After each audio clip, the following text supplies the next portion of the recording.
घडामोडींमध्ये जयंत पाटील यांनी अजितदादांच्या राष्ट्रवादीचे आमदार बाबाजानी दुराणी यांच्या घरी भेट दिलेली आहे। बाबाजानी दुराणी हे शरद पवार यांच्या राष्ट्रवादीच्या वाटेवर असल्याच्या चर्चा सध्या सुरू आहेत।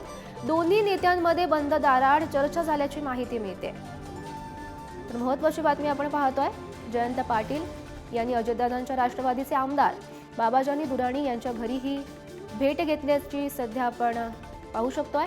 आणि बाबाजानी दुराणी आहेत ते शरद पवार यांच्या राष्ट्रवादीच्या वाटेवर असल्याच्या चर्चा सुरू आहे आणि त्या अनुषंगाने ही भेट महत्त्वाची मानली जाते।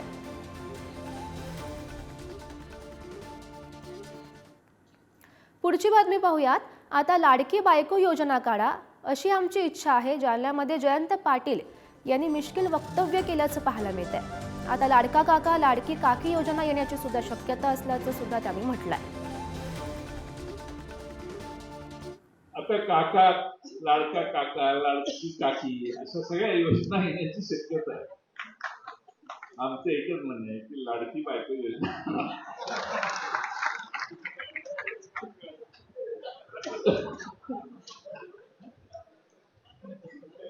तिच्यावर काय अन्याय? ज्यांनी 10 वर्ष अर्थसंकल्प मांडला त्यांना 9 वर्षात लाडकी बहीण योजना आठवली नाही, पण लोकसभा झाल्यानंतर यांना लाडकी बहीण योजना आठवली। म्हणजे 10 वर्ष तुम्हाला ही योजना आठवली नाही।